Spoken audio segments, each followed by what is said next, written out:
The chandeliers of Ashford Manor's grand ballroom glistened like frozen stars, casting a cold light over the shocked faces below. Selina Ashford clutched the folds of her satin gown, her heart pounding a furious rhythm against her ribs. Tonight was meant to celebrate her engagement to Ethan Callahan, the man who had promised her a life beyond the rigid traditions of her family. Yet here she stood, humiliated before hundreds. Victoria Ashford's voice echoed across the marble floor. "This engagement is void. The Ashford name shall not suffer dilution." Gasps rippled through the crowd. Selina's fingers trembled. She turned towards Ethan, whose jaw was set in a hard line. His grey eyes found hers, full of anguish but blazing with defiance. Henry Ashford, standing like a monument of cold authority, said nothing. His silence was heavier than any words. Beside him, guests whispered and averted their eyes, as if betrayal could stain them too. Selina's vision blurred, her breathing shallow. How had everything unraveled so quickly? Just hours before, her mother had kissed her cheek and straightened her tiara. Now, she wielded words like weapons, severing the ties between two hearts in one breath. The ceremony was abandoned. The music died. Servants hurried to clear away the champagne glasses left untouched. Selina remained frozen, the world spinning around her. That night, while the mansion slept under the heavy hush of disgrace, Selina stole away through the dark corridors. Moonlight painted silver paths across the gardens. She found Ethan waiting under the ancient oak trees, his coat dusted with frost. "Selina," he said, voice raw with emotion. "We can leave this all behind. We can build something real, something they cannot touch." Her hands found his, cold and desperate. Every fear screamed at her to run back inside, to safety, to obedience. But deep within, a new flame sparked, a hunger for a life not written by others. "I will go with you," she whispered. And so they fled into the night, two souls bound together not by blood or wealth, but by defiance. The Ashfords would not forgive this betrayal. Selina knew the battle for her freedom had only just begun. The old car rattled along the frozen country roads, headlights piercing the dense mist. Selina sat curled up in the passenger seat, Ethan's coat draped around her shoulders. Her gown, once pristine, was now crumpled and stained with mud. The landscape raced past in ghostly shades of gray and white, an endless blur of trees and hedgerows. Neither of them spoke for a long time. Words felt too heavy, too fragile, in the brittle silence of their escape. Only the rhythmic groan of the engine filled the void between them. At dawn, they reached a small, forgotten village nestled at the foot of the hills. A crooked sign read, "Hollingford."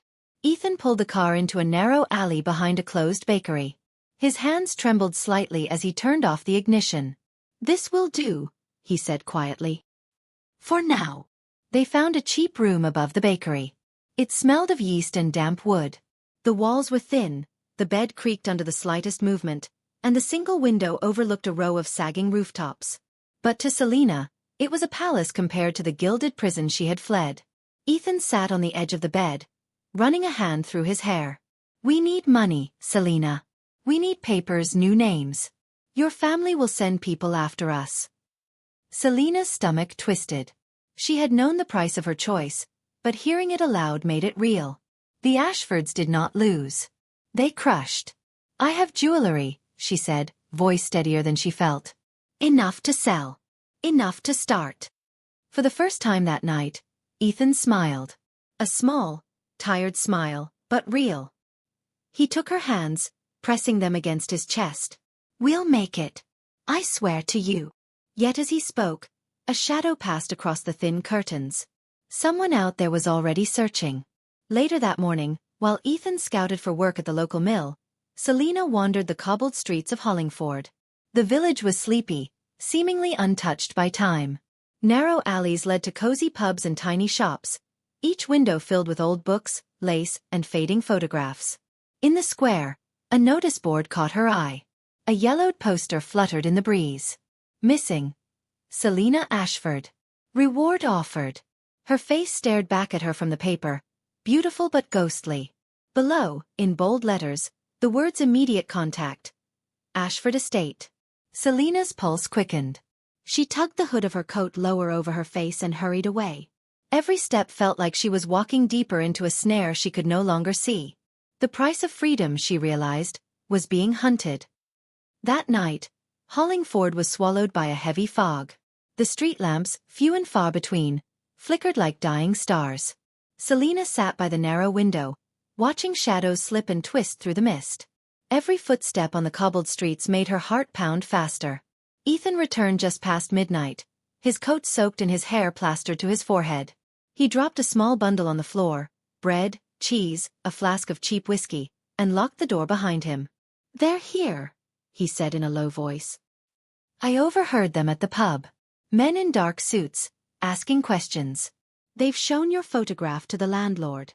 Selina's blood ran cold. She clutched the window sill, her nails biting into the rotting wood. "We can't stay," she whispered. Ethan nodded grimly. "We leave at dawn, before they tighten the net." Sleep was impossible. Selina lay fully clothed on the bed, every creak of the floorboards, every gust of wind against the windowpane sending shivers down her spine. In the darkness, memories swirled. The cold cruelty of her father's voice, the weight of expectations pressing her down like an anchor, the silent halls of the Ashford estate that had never truly been home. When the first grey light of morning seeped through the curtains, they moved. Selina wrapped herself tightly in Ethan's coat. They carried nothing but a battered rucksack with the barest essentials. Outside, the world was ghostly and silent. They slipped through back alleys, moving like shadows, keeping their heads down. At the edge of the village stood an old railway station, its platform cracked and overgrown with weeds. A single train stood waiting, steam hissing from its engine like a living thing. It was a cargo train, not meant for passengers, but desperation left no room for manners.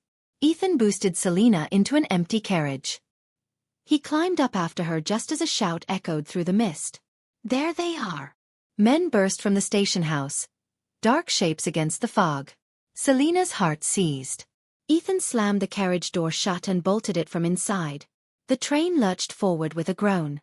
Selina stumbled and fell into Ethan's arms. Together, they clung to each other as the train gathered speed, leaving Hollingford behind.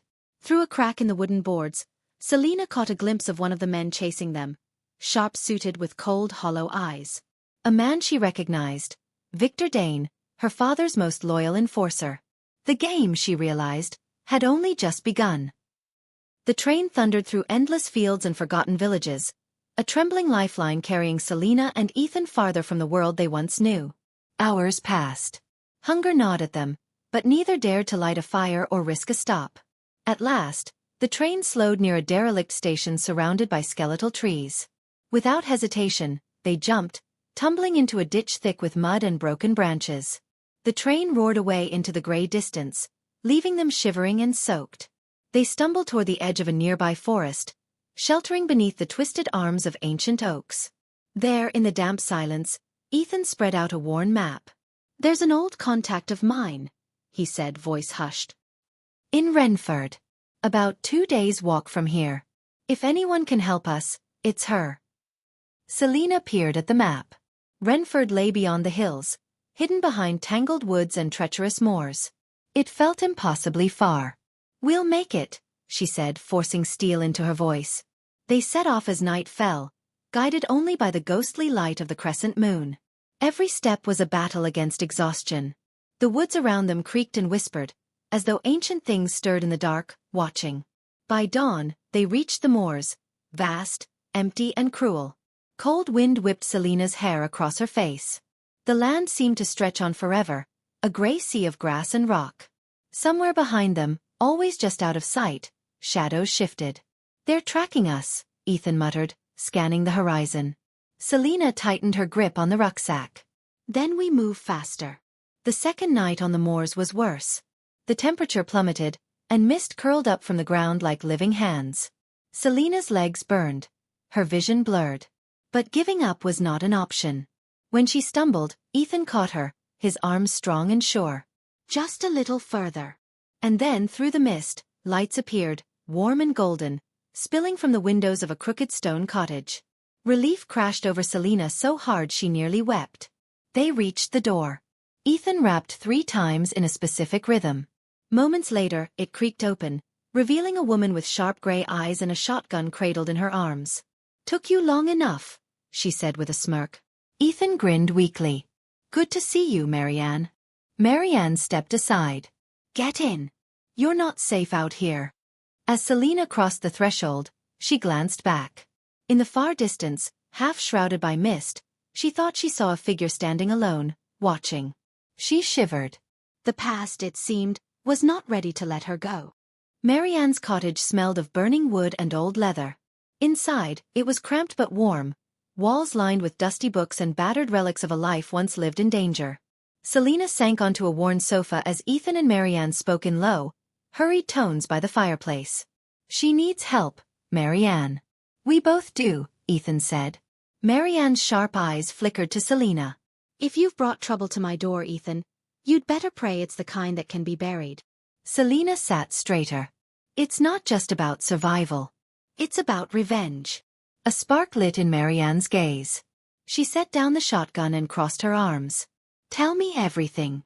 Selina told her. About the lies. About the betrayal. About what they'd uncovered in the sterile halls of Davenport Industries, and what had been stolen from her family, her life.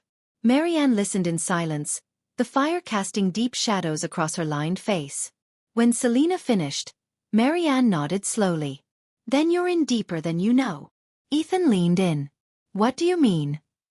Marianne stood and pulled a battered trunk from beneath the floorboards. She opened it, revealing maps, files, old photos. She flipped through them until she found a yellowed envelope and handed it to Selina.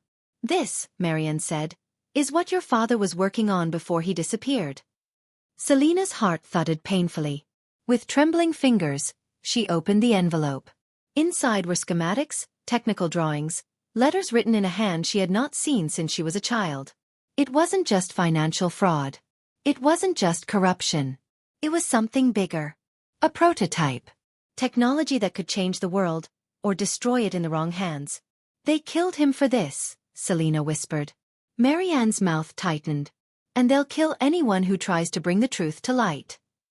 Silence fell heavy between them. Outside, the mist thickened, pressing against the windows like a living thing. What do we do now? Selina asked, voice barely above a whisper. Marianne smiled grimly. We fight smarter. If they want a war, we'll give them one. The three of them spent the night planning. Selina's mind raced with possibilities, anger sharpening into purpose. She would not run anymore. She would not hide. She would make them pay. But as they plotted revenge beneath the creaking rafters of the old safe house, none of them noticed the small, blinking device hidden beneath the windowsill. Their enemies were already closer than they realized. The night felt endless. Every creak of the floorboards, every howl of the wind outside seemed sharper, heavier. Selina barely slept. Her mind spun with images of her father, of the lies, of the device that could have changed everything. She kept running her fingers over the worn papers Marianne had given her, as if memorizing every line could somehow give her strength. Morning came gray and sullen. They packed quickly, aware they had little time. Marianne handed Selina a small pistol. Trust no one outside this room, she warned. Not even the ones you think you know. Selina tucked the weapon into her coat, heart pounding. They decided to move to another location. An old, abandoned church deep in the woods, one of Marianne's hidden safe houses. It was perfect. Isolated. Forgotten. Or so they thought. As they drove, Ethan was unusually quiet. His hands tightened on the steering wheel, his eyes flickering to the rearview mirror too often. Selina leaned forward. Is someone following us? Ethan shook his head too quickly. No. Just being cautious. Marianne, sitting beside him, frowned but said nothing. When they finally reached the church, the heavy oak doors groaned as they pushed them open. Dust floated in the air, catching the weak morning light through broken stained glass. It was cold, silent, abandoned, the perfect place to disappear. They began setting up. Marianne rigged traps at the entrances. Ethan checked their supplies. Selina spread the old documents across a stone altar, piecing together the puzzle her father had left behind. It was then that Marianne found it. A tiny tracker, tucked beneath the rear bumper of their car. Her face darkened. We've been compromised. Selina's stomach twisted. How? We were so careful. Marianne's eyes slid to Ethan. Were we? Silence fell. Ethan straightened slowly, his face unreadable. "You think I betrayed us?" he said, voice low. Selena's mind whirled. Ethan, who had risked everything to help her. Ethan, who had pulled her from the brink. But doubt was a poisonous seed, and it was growing fast. Before anyone could speak, a sharp crack split the air. Gunfire. Bullets tore through the stained glass. Selena dropped to the floor, heart hammering. Marianne yanked her behind a fallen pew. "They found us!" Marianne shouted. Ethan crouched nearby, pulling a handgun from his jacket. But Selena hesitated. She locked eyes with him. Could she trust him? There was no time to decide. More gunfire shredded the church walls. Footsteps thudded outside. Their enemies were closing in. Selena clutched the pistol Marianne had given her. No matter who had betrayed them, she would fight. She would survive. Even if it meant facing the truth about Ethan and herself. The world dissolved into chaos. Smoke grenades rolled across the floor, belching thick, choking clouds that swallowed the broken church in seconds. The only light came from the shattered windows, thin and sickly, painting the fog in ghostly hues. Selena struggled to breathe, crouching low behind the altar. Gunshots echoed, sharp and random. She could hear shouting, boots pounding across the stone floor, furniture splintering as intruders stormed in. Beside her, Marianne barked orders. "Move. Stay low." They crawled between the pews, Selena clutching her pistol so tightly her knuckles turned white. Her heart hammered, deafening in her ears. Through the smoke, she caught glimpses of black-clad figures sweeping the aisles. Tactical teams. Professional. These weren't random thugs. They were sent by someone powerful. Someone who knew exactly what they were doing. A figure loomed through the mist. Ethan. He reached for her. "Come on. This way." Selena hesitated. The seed of doubt, planted deep, twisted in her gut. Was he leading her to safety, or straight into a trap? Another bullet whined past her ear. No choice. She grabbed Ethan's hand and ran. They sprinted across the nave, ducking behind fallen beams and broken statues. The old church groaned under the assault, stone dust raining from the ceiling. Marianne covered them from behind, firing precise shots that dropped two of their attackers. But there were too many. Selena could hear more vehicles arriving outside, tires screeching on the gravel. "This way!" Ethan shouted, dragging her towards a side door. The door led to a narrow staircase spiraling down into darkness. Selena stumbled after him, coughing from the smoke, her legs burning with exhaustion. At the bottom was a crypt, damp and cold. Moss covered the walls. Tombs lined the chamber, ancient and crumbling. For a moment, it was quiet. Ethan pulled Selena into the shadows, pressing a finger to his lips. Footsteps thundered above. Shouts echoed down the stairwell. Selena's breathing slowed. She could hear Ethan's heart pounding as loudly as hers. He leaned close, whispering, "Listen. There's a tunnel under the church. A way out. I found it yesterday before all this." "Why didn't you tell us?" she hissed. He hesitated. "I wasn't sure I could trust Marianne." The accusation burned. Selena wanted to believe him. She needed to believe him. But trust was a luxury she could no longer afford. From above, a voice barked an order. They were running out of time. Selena made a decision. She followed Ethan deeper into the crypt. Stone slabs gave way to a narrow passage, hidden behind a crumbling wall. The tunnel was pitch black, the air thick with damp and decay. They moved in silence, feeling their way along the walls.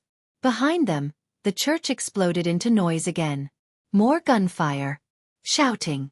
Marianne was still up there. Selena faltered. She glanced back, torn. Ethan grabbed her wrist. "If you go back, you'll die." Selena's heart screamed at her.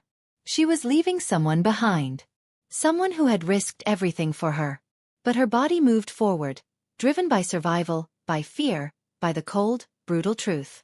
In this world of lies and betrayal, hesitation meant death. They plunged deeper into the darkness, leaving the battle, and perhaps their last ally, behind. The tunnel felt endless. Selena and Ethan stumbled forward, their footsteps muffled by the damp earth beneath them. The air grew colder, heavier. Every breath was an effort. Far behind them, the faint echoes of gunfire faded, swallowed by the darkness. Selina kept one hand on the wall, steadying herself. Her mind raced. Marianne could be dead. Or worse, captured.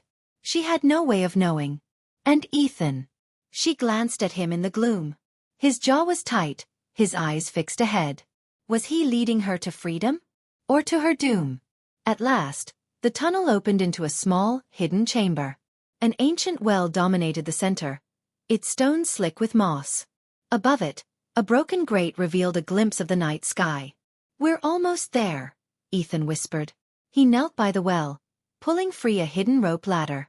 It dangled into the darkness, swaying gently. "You first," he said. Selina hesitated. Every instinct screamed at her. Something was wrong. Then, from the tunnel behind them, came the sound of footsteps. Fast. Many. No time. She grabbed the ladder and began to climb. Halfway up, a gunshot rang out. The rope shuddered violently. Selina gasped, clinging on with all her strength. She looked down. Ethan stood below, a pistol in his hand, smoke curling from the barrel. He had shot the ladder. Strands of rope unraveled, the whole structure beginning to tear. "You should have stayed dead, Selina," he said, voice cold and distant. Betrayal sliced through her like a blade.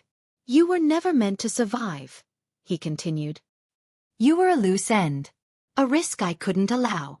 Selina gritted her teeth. Above her, freedom waited. Below her, death. With a desperate surge, she pulled herself up, fingers scrabbling for a hold. The ladder tore again with a sharp snap. She lunged, grasping the broken grate. Splinters of rusted iron bit into her hands. Pain blinded her, but she hauled herself up, inch by agonizing inch. Below, Ethan cursed and fired again. A bullet whined past her ear. With one final cry, Selina rolled onto the surface, gasping for air. The night sky stretched above her, vast and cold. Stars blinked down like indifferent gods. She scrambled to her feet, kicking the broken ladder away from the hole. Ethan's face appeared below, twisted in rage. "This isn't over," he screamed. Selina didn't answer. She turned and ran into the night, her heart hammering. The ground sloped down towards a distant line of lights. A village. Safety. She didn't look back.